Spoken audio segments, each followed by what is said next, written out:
건강보험료 아끼는 3가지 방법. 김동엽. 퇴직 후 월급은 끝났습니다. 그런데 건강보험료는 계속 내야 합니다. 정년을 앞둔 직장인들과 상담을 하다 보면 건강보험료에 대한 질문이 빠지지 않습니다. 질문의 요지는 크게 2가지입니다. 첫째, 퇴직 후 건강보험료가 크게 늘어나지 않을까 걱정합니다. 둘째, 건강보험료 부담을 덜 수 있는 방법이 있는지 궁금해합니다.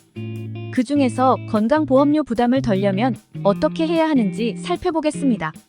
첫 번째, 직장가입자로 보험료를 납부합니다.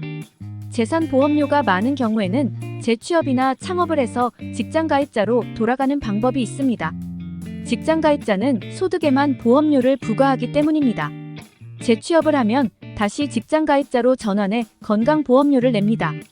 개인사업자가 되는 경우에는 종업원 유무에 따라 건강보험 가입 자격이 달라집니다.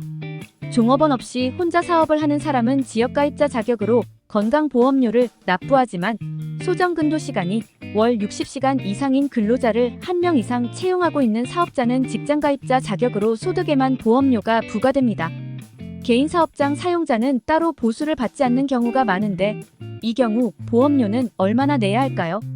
사업장에서 발생한 수입 중 객관적인 자료로 확인할 수 있는 금액이 있다면 해당 소득에 건강보험료를 부과하면 되지만 사업을 시작하는 해에는 객관적 자료 같은 것이 있을 리 없습니다.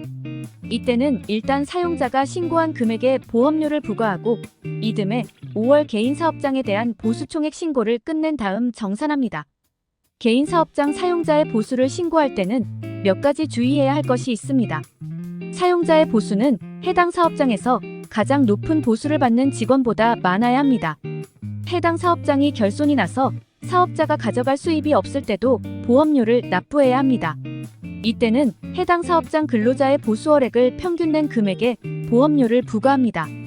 두 번째, 소득과 재산 조건을 맞춰 피부양자로 등재합니다. 직장가입자인 자녀의 건강보험에 피부양자로 등재하면 보험료를 납부하지 않아도 됩니다.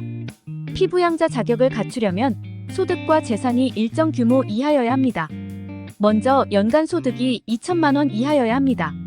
사업소득이 있는 사람은 요건이 좀 더 까다롭습니다. 사업자 등록이 있으면 사업소득이 없어야 하고 사업자 등록이 없으면 사업소득이 500만 원을 넘지 않아야 합니다. 부부 중 한 사람이라도 소득 요건을 충족하지 못하면 두 사람 모두 자녀의 피부양자가 될 수 없습니다. 소득 요건을 갖췄다면 재산 요건을 따져봐야 합니다. 재산세 과세 표준이 9억 원을 초과하면 피부양자가 될 수 없습니다. 재산세 과세 표준이 5억 4천만 원에서 9억 원 이하인 경우에는 연간 소득이 1천만 원을 넘지 않아야 피부양자가 될 수 있습니다.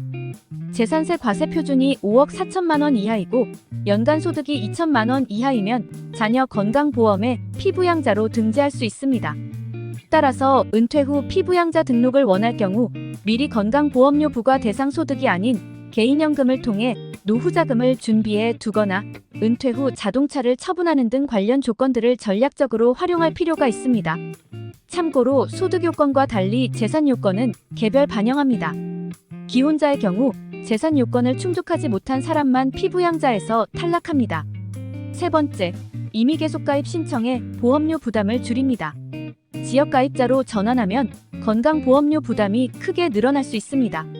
이때는 건강보험공단을 찾아 임의 계속가입 신청을 하면 됩니다.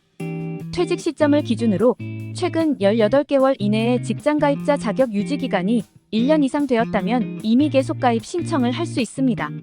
지역가입자가 된 이후 최초로 고지받은 지역보험료의 납부기한에서 2개월이 지나기 이전에 신청하면 됩니다. 임의 계속가입자가 되면 퇴직 이후 3년 동안은 종전 직장에서 냈던 만큼만 보험료를 납부할 수 있습니다. 이상 건강보험료를 아끼는 3가지 방법을 알아보았습니다.